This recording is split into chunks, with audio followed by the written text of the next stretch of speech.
Welcome to Checks and Balances. I'm Michael Vincent. This is James Blair. And this week we've got Luke Kemes from Keep the Change podcast to talk about TDs. They're back in fashion, so should you get one?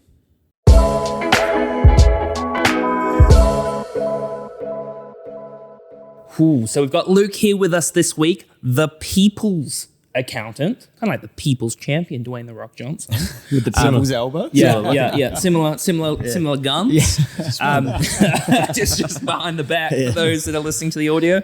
And then co-founder, director of Next Advisory, and the very popular Keep the Change podcast. So I know you're a busy man, so thank you very much for joining us this week. No problem. I'd usually be at church on a Sunday, boys, but it's good to be here. Yeah. Funny fact, Mike tried to walk into a church. His left foot that walked in first caught on fire straight away, so he's not at church and won't be going. I was born bad, James. Ain't that the truth? So, TDs. TDs are back in fashion. What have we got? Things go in and out of fashion all the time. Frosted tips. Mike, what year were you rocking frosted tips? 2020.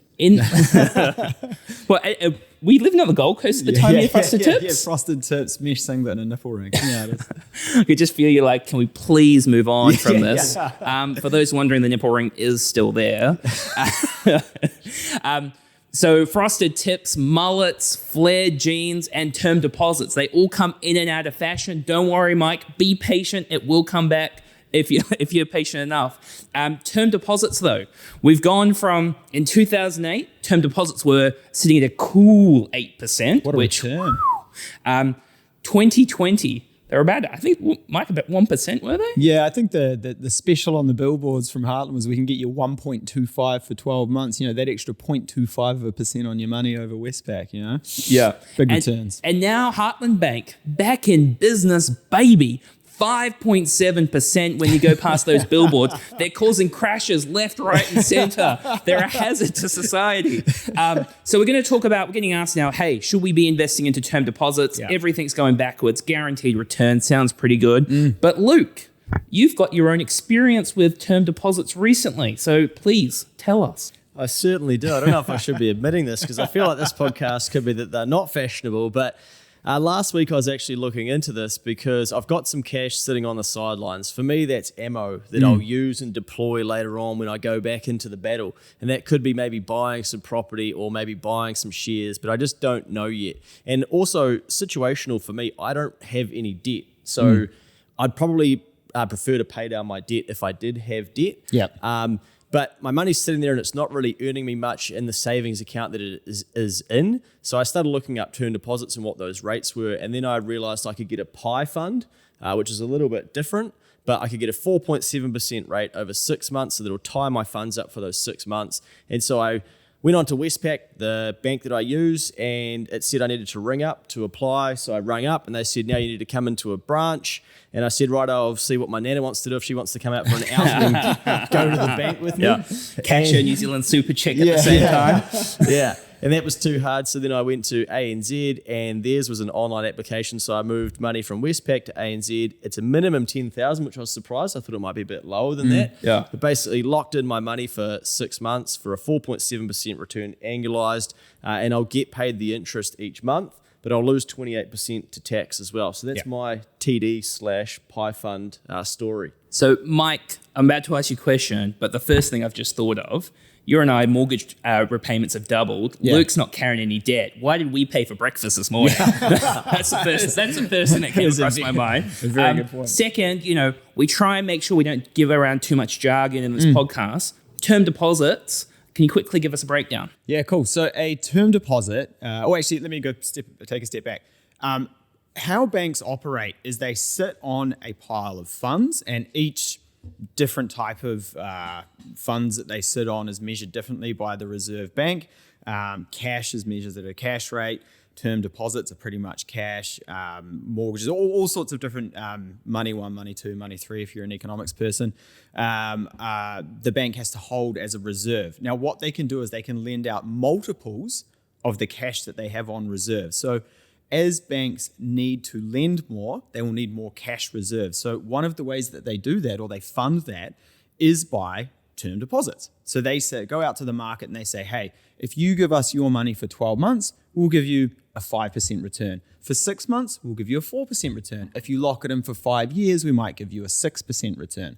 So generally speaking, they're between 6 months and 5 years, and that gives the bank some certainty around how much cash they're going to have on hand and what they can lend out into the market. The reason that they lock them in, though, is because they need that certainty. So breaking a term deposit to get access to the cash isn't always really easy. So that's what you're giving up. Instead of on an on-call savings account, get the cash anytime you want. So the interest will be lower.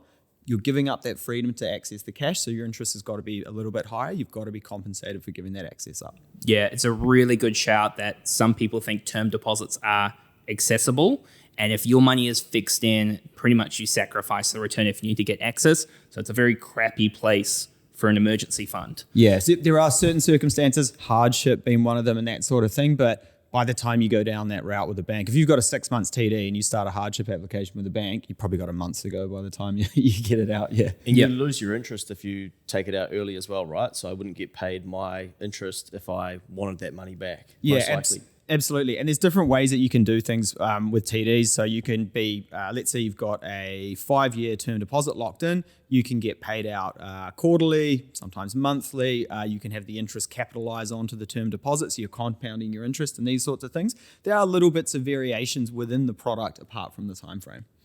But yes, you will, generally speaking, you will lose that interest or all interest that's been accumulated up to the point where you break. Yep. And a really good option for some investors, which we'll talk about in a second. But I just want to come back to when interest rates were at 1%, because it does lead to what's happened over the past couple of years. So in 2020, so once again, don't like to talk about it anymore, but the pandemic, a lot of uncertainty going forward, interest rates, fell off a cliff really low. Conservative investors went, I don't want a 1% return, Mike. That's not the life I want to live. It's not going to keep me in the lifestyle I'm accustomed to. Yeah. So they went looking for returns, which is a very dangerous game to play. And just since Mike's just given the definition of term deposits, one really important thing which not everybody's aware of, these property developer funds that are guaranteeing a 10% return, that is not a term deposit.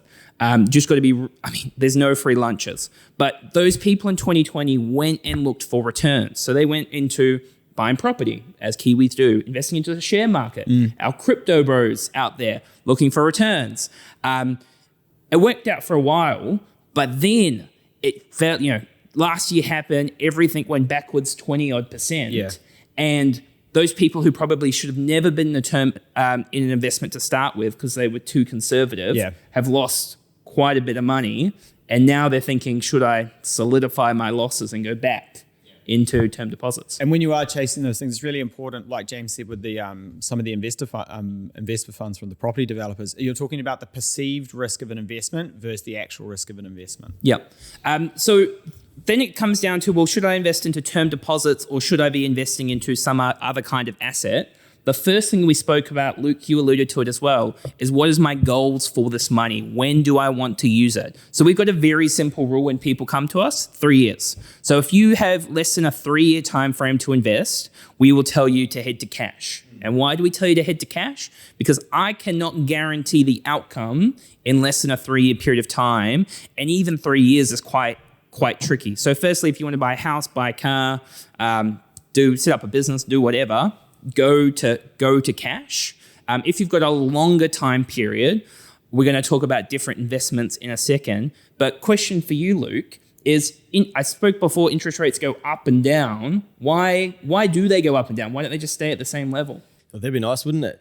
Well, at the moment, obviously, we've got higher inflation that everyone will be feeling because the cost of everything we go and buy seems to be going up in price. So that's where we start to see inflation come in. And so the interest rates are rising to try and combat the disposable income we have, to decrease it via increasing interest rates that people are paying on their mortgages, hoping people will then spend less, which will in turn mean that inflation will hopefully come down. But that is obviously taking some time. But for those people who have money, they have some form of advantage because they can then go and invest their spare money and get a higher return.